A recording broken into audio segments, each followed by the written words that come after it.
11% da população mundial tem fome. São 815 milhões de pessoas. Os tristes números são do relatório da ONU, Estado da Segurança Alimentar e Nutricional no Mundo em 2017. Do total de famintos no planeta, 20,8 milhões estão na América do Sul, onde as atuais opções políticas e crises econômicas fazem aumentar o desemprego, desvalorizam salários e agravam os índices de subnutrição. Aqui no Brasil, esforços nas últimas 2 décadas, como o programa Fome Zero, políticas de inclusão e distribuição de renda, em conjunto com projetos de organizações não governamentais, conseguiram tirar o país do mapa da fome em 2014. Mas apenas 3 anos depois, estamos na iminência de voltar a ele. O Melhor e Mais Justo insiste: para matar a fome não basta oferecer comida. É preciso que governos priorizem as redes de proteção social. É necessário dar acesso à terra e à água, incentivar a agricultura familiar, dar oportunidades aos pequenos produtores agrícolas, evitar o desperdício de alimentos desde a produção até o consumo final, garantir a diversidade e a qualidade dos alimentos no prato nosso de cada dia. Essa é a conversa que começa agora.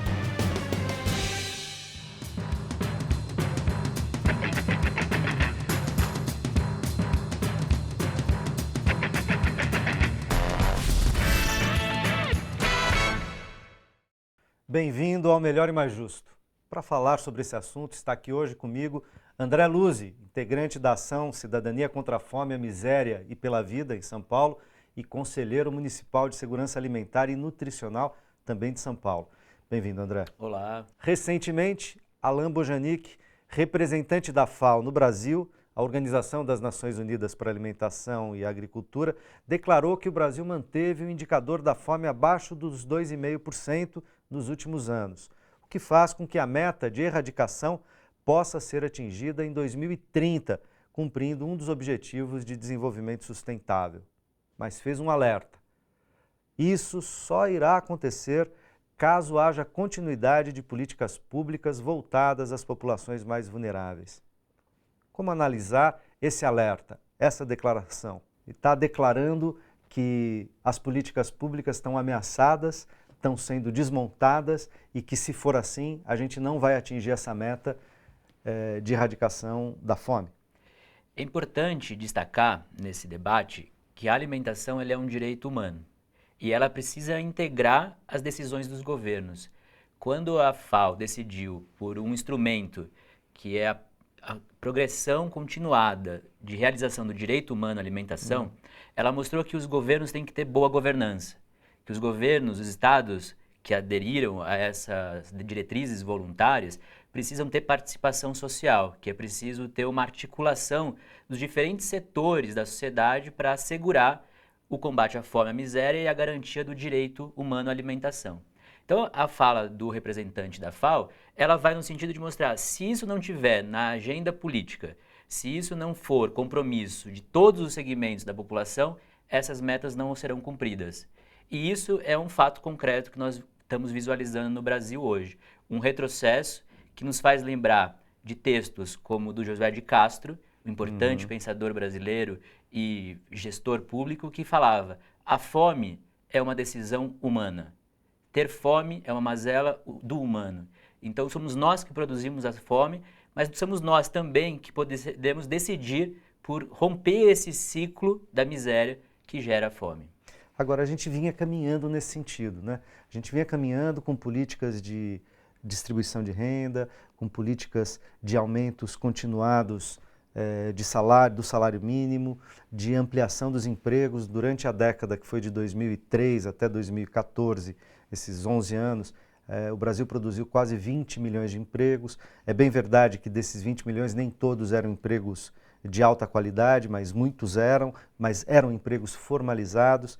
E a gente hoje está com desemprego, quase 13 milhões de pessoas desempregadas, ou pouco mais de 13 milhões de pessoas desempregadas. Os números que apontam, às vezes de maneira muito artificial, dizendo que há uma recuperação de emprego aqui, acolá no Brasil, nesse ou naquele município, nessa ou naquela capital, são em grande medida empregos informais, então subempregos, quer dizer, são bicos, as pessoas estão tendo que se virar, a gente vê imagens e está vivendo, cada um de nós, né? Eu, você que está nos assistindo, a gente está nas ruas hoje, às vezes dentro do carro, dentro do ônibus, tal, você vê uma quantidade enorme de camelôs, de vendedores de rua, de gente voltando a pedir nas ruas, de gente nos faróis fazendo malabarismo para ganhar algum trocado, né?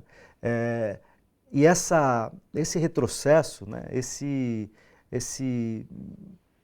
ataque anticivilizatório até, quer dizer, se a gente avançou um pouco com essas políticas durante 2003 a 2014, muito rapidamente elas foram desmobilizadas, foram desmontadas, ainda que se mantenham os seus nomes, né? Porque a gente viu em várias políticas, como Bolsa Família é um caso, como as verbas para a educação e para a saúde, programas como Minha Casa Minha Vida, programas de cisternas, né? De levar água para o Nordeste, transposição de São Francisco, entre outros tantos, que em tese não foram descontinuados, mas é que você olha assim, o orçamento foi cortado em 90%, né? O número de financiamentos do FIES, que era de 700 mil para o financiamento estudantil, de 700 mil financiamentos por ano, caiu para 100 mil, quer dizer, um corte de mais de 80%. Então, se mantém uma espécie de verniz para dizer que o governo de plantão é um governo que mantém as políticas sociais, mas esvazia essas políticas de conteúdo, de recurso, de capacidade de gerar inclusão social e de um dos seus pontos ou eixos principais de combater a miséria, de combater a fome, né, de tirar as pessoas da miséria, da extrema pobreza, como o que vinha acontecendo no Brasil. Precisando de aprimoramentos, claro, né? Então, a gente pode acreditar, né, a essa crise política institucional e econômica que o Brasil... A econômica é mundial, mas essa política institucional há uma inflexão inédita, uma inflexão conservadora inédita, que a gente olha e diz, olha, não tem mais projeto de país nenhum, né? Acabou. Como é que nós saímos disso, André? Tem projetos em disputa, esses projetos que estão colocados para a população decidir, ele é bastante nebuloso, porque evocar o combate à fome, evocar a melhoria da qualidade de vida da população, muitos fazem com recursos retóricos os mais diferentes. Mas no dia a dia da população, quando ela consegue sentir o quanto aquilo está impactando a sua vida, que é o grande debate para a gente conseguir sair um pouco desse nó que foi colocado a conjunto da população brasileira e também mundial, porque as experiências que nós estávamos desenvolvendo aqui no Brasil com relação ao combate à fome, à segurança alimentar e nutricional, ela estava servindo de experiências concretas, de exemplo para outros países que estavam seguindo num rumo da soberania alimentar e de uma segurança alimentar global. Então, o impacto, ele se dissemina para vários outros territórios, também nessa lógica de política de menos Estado, de mais participação do mercado nas políticas sociais. Então, esse projeto em disputa precisa ser colocado em confronto e apresentado quais são essas características de cada um desses projetos. Então, o projeto que hoje conservador tem é de menos participação da população, ele tem um caráter que é concentrar a renda para um determinado grupo, uma elite que em qualquer momento pode sair do Brasil e está se alocando em outra parte do globo, principalmente os países como os Estados Unidos e na Europa, de lá visualizar e monitorar os seus negócios aqui no Brasil. E também, por um outro lado, um grupo de população que vai ficar à margem dos recursos públicos e dos direitos. Então, esse é o grande debate que nós precisamos elucidar ao conjunto da população e mostrar como ele tem efeitos concretos na insegurança alimentar e nutricional. Quando o governo atual, um governo de caráter nítido golpista, que assumiu dentro de um complô, de um conluio, para assumir o poder sem o referendo popular, sem uma eleição que legitimasse, sem voto, ele já caracteriza qual é a índole, qual é o caráter da sua gestão. Governar para os poucos que o mantiveram nesse lugar que foi usurpado da democracia. Então, o texto da FAO ele é muito interessante nas diretrizes voluntárias, que ele mostra, emana de uma nova participação social a garantia do direito à alimentação. Não é só o prato de comida, mas é o conjunto de processos, é um conjunto de investimentos sociais que garantem direitos e que assumem a possibilidade das pessoas não só estarem livres da fome, que é fundamental, mas também ter uma alimentação adequada. Então, Com qualidade, né? com A gente qualidade. vê, só para dar um exemplo nessa direção, a gente vê notícias, matérias, estudos, por exemplo, nos Estados Unidos, dizer que boa parte dos americanos, do americano médio, dos americanos mais pobres e tal, comem muito, têm acesso à comida, tá certo? Mas comida de baixa qualidade, muitas vezes muito processada. Aquilo que a gente vê no cinema, né? Americano comendo pizza, tomando refrigerante e tal, quer dizer, embora você tenha comida, você tenha renda para comprar a comida, não necessariamente a comida é sempre de qualidade, né? Então precisa de educação, precisa de formação, precisa de diversificação para poder também se alimentar de maneira adequada, né? E tem um componente que nós conquistamos, que é o Guia Alimentar da População Brasileira, que é recuperar um lado da sociabilidade. Comer não é só um ato fisiológico, que você come qualquer produto em qualquer fast food, mas é o ambiente que você cria no entorno do alimento. Ali você está relacionando os aspectos culturais, está relacionando os afetos, a memória afetiva, está relacionando os aspectos religiosos. A comida é sagrada, ela é axé, ela é elemento de diálogo transcendental também. Então, quando a gente perde esse vínculo social da alimentação com as pessoas, é sinal de que o tecido social, que a coesão social que nós tínhamos a partir de outros elementos que não só fazer parte desse território, votar frequentemente a cada 2 anos, ele deixou de existir. Então, é isso que nós precisamos resgatar no debate da segurança alimentar e nutricional. É para além do insumo produto que se come, mas todas essas redes, essas tramas que o alimento cria nas nossas vidas e nossos compartilhamentos. Então, é voltar a dizer que precisamos pensar um outro nível de relacionamento humano, outra forma de diálogo com o ambiente. Isso também tem impacto concreto. As decisões do governo não são só na movimentação na Bolsa de Valores, mas ela tem uma resposta direta no ambiente. Quando se franqueia aos arrozeiros e outros grupos utilizarem áreas demarcadas por nossos povos ancestrais, por nossos irmãos povos indígenas, isso impacta na nossa relação com o ambiente, impacta na nossa relação com as diferentes comunidades tradicionais. Quando se volta a pensar numa relação de trabalho análoga ao escravo, e isso ser naturalizado por até ministros do Supremo Tribunal Federal, isso é dizer que a gente está perdendo a nossa condição de humano, a nossa condição de se impactar com a dor alheia. Só lembrar que essa é uma medida do governo federal desta semana, absolutamente comemorada pelos ruralistas, Blairo Maggi à frente deles, o ministro Blairo Maggi, que faz retroagir a fiscalização e o controle sobre o trabalho análogo à escravidão, trabalho às vezes escravo diretamente, né?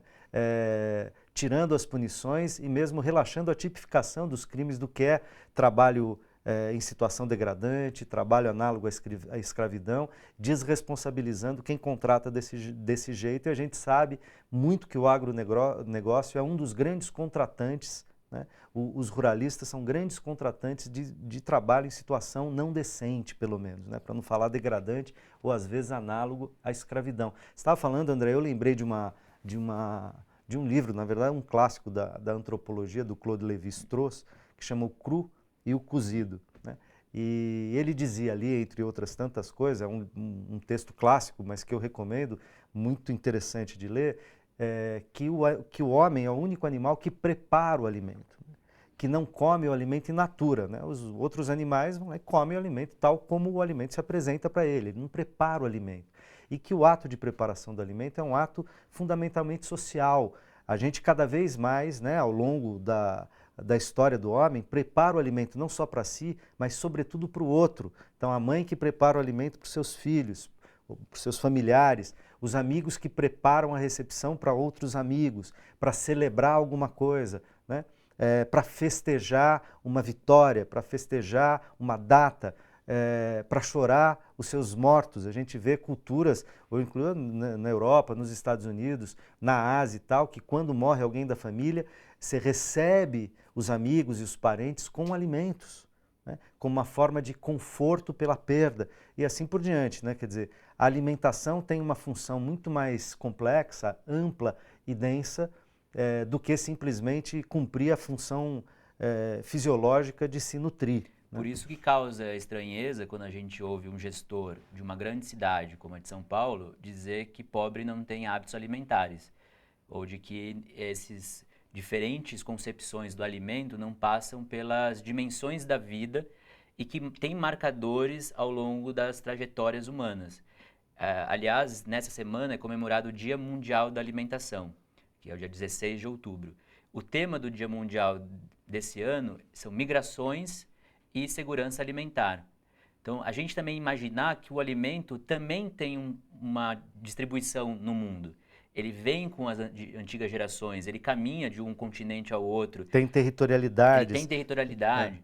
Então, quando a gente consegue mostrar para as pessoas de que o alimento não é só aquele produto da gôndola, ou ele não é aquele produto ultraprocessado que você nem sabor tem, ele é leve aroma de... Mas a gente começa a mostrar que a gente está se desconectando daquilo que é a essência da vida. E a gente começar a pensar que nós temos que fazer essa outra dimensão dos ciclos dos tempos, do colher, do tempo que se matura determinadas coisas e que a gente cria a partir dessas trocas também simbólicas formas de conexões, formas de agregação e de estar presente por inteiro, na forma íntegra. Você fez referência ao prefeito de São Paulo, eu já vou colocar os nossos internautas na roda aqui, porque já tem perguntas que vão, obviamente, a hora que a gente foi falar desse tema, os internautas já estão pensando o que está se passando na cidade de São Paulo por conta da adoção pela Prefeitura de São Paulo em uma situação muito extemporânea, né?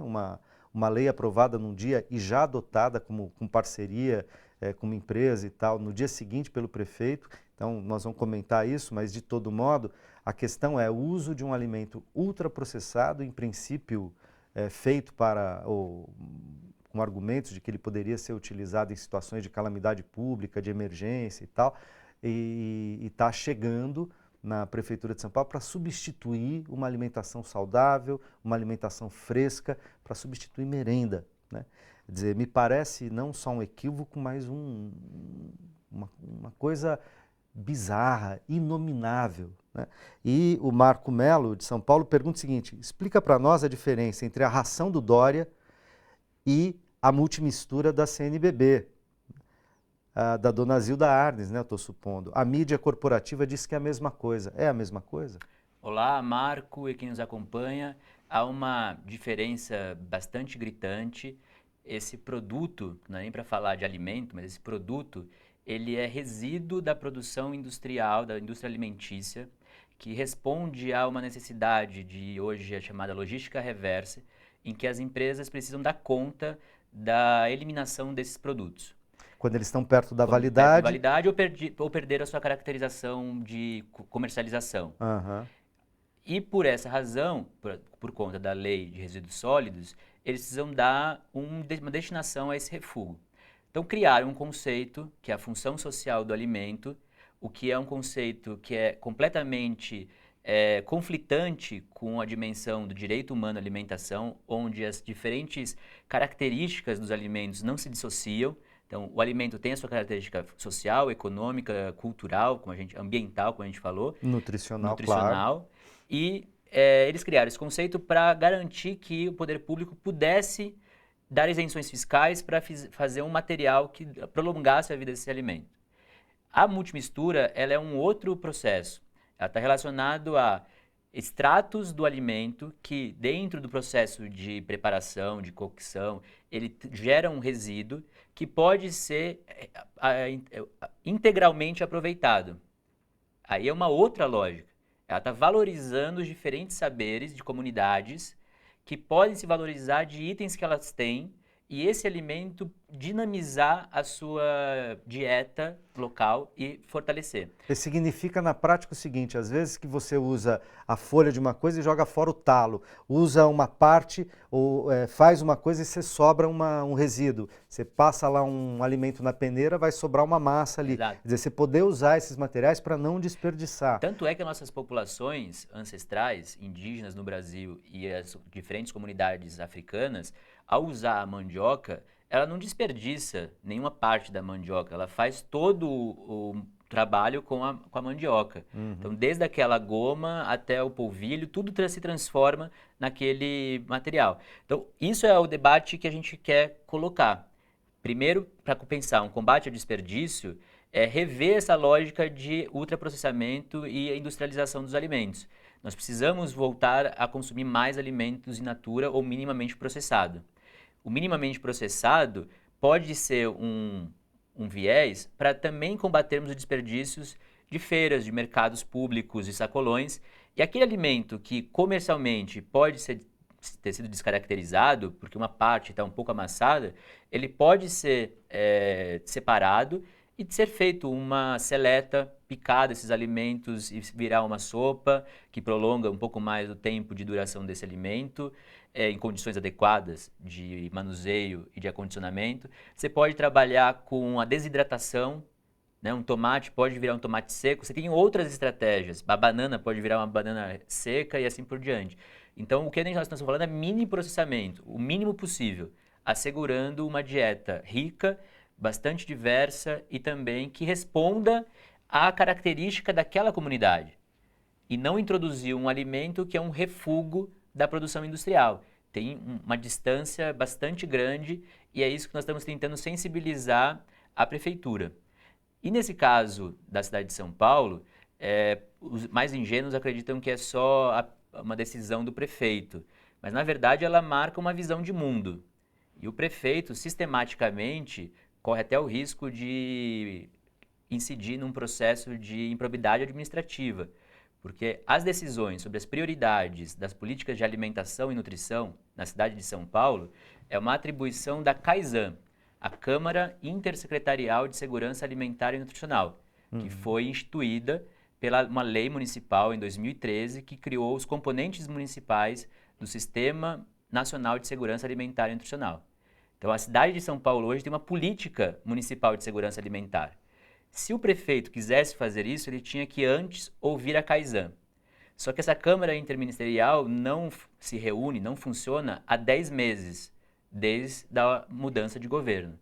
Então, o prefeito está tomando decisões isoladas do seu gabinete, sem consultar o Conselho Municipal de Segurança Alimentar e Nutricional, sem consultar a Câmara Intersecretarial, que é um órgão técnico da prefeitura, e sem consultar a população em audiências públicas ou qualquer instrumento de diálogo social para uma política tão importante como a de alimentação e nutrição. Há hoje, inclusive, um pedido de CPI protagonizado pela vereadora Sâmia, do PSOL, em São Paulo, que tem questionado de forma veemente a utilização desse tipo de processado alimentar, né, para substituir a alimentação, faz outros questionamentos, de onde está sediada a indústria que faz esses alimentos, a que tipo de interesse ele pode responder, são outras questões, ainda que provavelmente, muito possivelmente, nós teremos conhecimento nos próximos dias, meses, na medida em que se levantou esse problema. Agora a tendência é que o Ministério Público, que o Poder Legislativo e mesmo as pessoas comecem a se informar sobre o que se passa efetivamente com esse tipo de produto, quais são os interesses empresariais, políticos que estão em jogo aí, se há mesmo uma intenção caritativa, como se quer fazer passar, com apoio, inclusive, da Cúria Metropolitana de São Paulo. Houve um apoio formal da PUC de São Paulo alguns anos atrás. Quer dizer, você tem ali alguns apoios importantes de empresas, mas também de entidades que, em princípio, não teriam nenhum tipo de interesse econômico, mas que estão supondo que aquilo poderia ser utilizado em situações de calamidade, em situações de emergência, como um aporte emergencial, né? A gente saberá desses elementos com o passar do tempo, né? Você acha que essa iniciativa terá futuro? Eu estava te perguntando agora como conselheiro alimentar na cidade de São Paulo. Terá futuro na Câmara? Ela tinha acabado de aprovar a lei que permitia o uso desse tipo de alimento, né? E foi imediatamente, então, assumida pelo prefeito para ser colocado na merenda. Será possível fazer uma CPI? Eu sei, já 16 assinaturas, são necessárias pelo menos 19, mas ainda que se consiga as 19 assinaturas, ela prosperará ou como outras CPIs da Câmara Municipal ou da Assembleia Legislativa de São Paulo, elas acabam fazendo só um teatro, porque elas são dominadas pela bancada governista e não avançam nas investigações. Então, é importante a gente destacar que essa medida, olhando até retrospectivamente a atuação da ação da cidadania contra a fome e a miséria pela vida, que a ação emergencial de combate à fome, ela deve existir. O Betinho, ele sempre colocava, né? Nós temos que garantir o alimento para as pessoas ficarem em pé. A ação da cidadania, ela se caracterizou por uma grande campanha de doação de alimentos. Então, a gente, na ação, é bastante enfático na necessidade do alimento de uma forma premente. Só que para ter as outras coisas, para exercer os outros direitos, a pessoa precisa estar viva. Precisa estar viva. Só que o emergencial, ele tem que ter um respaldo no estruturante. Porque senão o Betinho falava que era um cinismo a longo prazo. Porque esse problema vai rebater lá na frente, seja no serviço de saúde, seja nos problemas econômicos que afetam a vida de todas as pessoas. Agora, essa lei, como foi construída, ela é inconstitucional. Além da CPI que vai ser feita, existe um problema de matéria, de teor dessa lei. Essa lei não considera a LOSAN, a Lei Orgânica de Segurança Alimentar e Nutricional, que é uma lei federal e que criou o Sistema Nacional de Segurança Alimentar e Nutricional. Essa lei atual, aqui em São Paulo, ela é importante que a gente discuta porque ela é emblemática, a situação. Tem um projeto de lei de igual teor na Câmara dos Deputados em Brasília já aprovadas e que agora tramita no Senado e que tem conflitos conceituais na descrição do que é segurança alimentar, do que é processamento, beneficiamento e também essa noção da função social do alimento. Essa consígnia, como a gente estava falando, ela foi criada única e exclusivamente para beneficiar o capital das suas mal-estares em relação a uma política de resíduos. Então, ela destitui o alimento das outras dimensões da vida. Então, isso deve ser pontuado em todos os debates, mostrando a inconstitucionalidade dessa lei. E, mais uma vez, a Câmara adotou de um expediente próprio para o seu benefício e benefício do prefeito e fez tramitar de uma forma muito rápida o projeto de lei, sendo aprovado na congregação, uma reunião de comissões. Sequer passou no plenário entre todos os vereadores. Meritosamente, as pessoas aprovaram por causa do conteúdo, do tema, mas não viram todos os conteúdos. E as duas audiências públicas realizadas na Câmara foi apenas pro forma. Na audiência pública tinham 10 pessoas. Isso consta em ata no Diário Oficial da Câmara. Então não era uma audiência pública para ouvir a população, não foi amplamente divulgada, era apenas para legitimar um processo, sendo que a presidente da Comissão de Constituição e Justiça é coautora da lei. Então ela tinha o interesse, a Janaína, de aprovar uma lei para poder mostrar para o seu eleitorado uma lei que ela ajudou a construir com o apoio da igreja, da onde ela tem bastante vínculos e inclusive parte do seu eleitorado. Porque em princípio a ideia de o alimento cumprir função social, o alimento ajudar a combater o desperdício, que é muito grande de fato e tal, parece muito meritório de fato, né? Agora, o parecer meritório pode esconder outras tantas coisas, né? Exato, e aí isso já vem acontecendo, por exemplo, no estado de São Paulo. O estado de São Paulo, a reboque das decisões federais nos governos anteriores, precisava mostrar ações sociais, ações para os grupos mais pobres, dizendo que também ele se importava com as populações pobres e populares. Então ela foi criando programas quase genéricos do governo federal. Minha Casa Minha Vida é o Casa Paulista. O PAA, o Programa de Aquisição de Alimentos, é o PEPAS, Programa Paulista de Agricultura de Interesse Social. Isso demonstra que para o estado de São Paulo tem duas lógicas, principalmente no estado de São Paulo. Uma política que se faz para os pobres e uma política que se faz para o mercado, para o grande capital.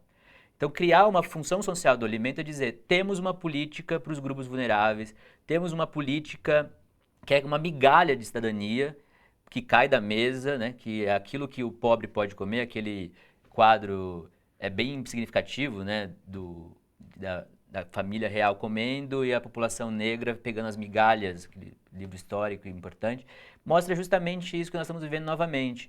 Um pequeno grupo vai se beneficiar e se deleitar de toda a riqueza do Brasil, de uma forma predatória, e nós, população, vamos pegar um pouquinho o que o mercado quer oferecer e vender nas gôndolas, como plano de saúde, como educação privada. Agora, o que está faltando hoje no Brasil é retomarmos um olhar de Estado, um Estado-nação, e que restitua o espaço público, o caráter público, das políticas públicas e dos direitos. Então, no debate da Câmara, ele foi totalmente silente dessa prerrogativa, o melhor interesse público, e foi destinado apenas ao mercado. Tanto é que o prefeito, quando foi sancionar a lei, ele tirou os principais artigos que poderiam abrir uma brecha para uma outra dimensão dessa lei, que era justamente o papel de fiscalização da prefeitura, de análise sanitária desses produtos.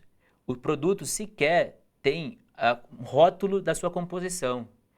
O produto não fala qual é a validade desse beneficiado que foi feito. E pior, né? Ele mistura tudo o que é de um interesse privado, no caso até da própria igreja, que rotula esse produto com uma imagem sagrada e fere até a laicidade do Estado. Então, qualquer pessoa poderia comer esse granulado, mas não, ele está associado a uma igreja, a uma profissão de fé. Então, está completamente equivocada essa visão. É preciso o Ministério Público rapidamente acompanhar essa decisão e julgar o mérito da sua E inconstitucionalidade já há o quanto ação do antes. Ministério Público, né, Paulista? Já há uma ação, se não me engano, de hoje ou de ontem, do Ministério Público questionando a farinata do ponto de vista de quem a produz, qual é a sua composição, quais são as suas garantias nutricionais, etc, etc. Eu preciso fazer um rapidíssimo intervalo, a gente já volta, não sai daí porque essa conversa é fundamental. Até já.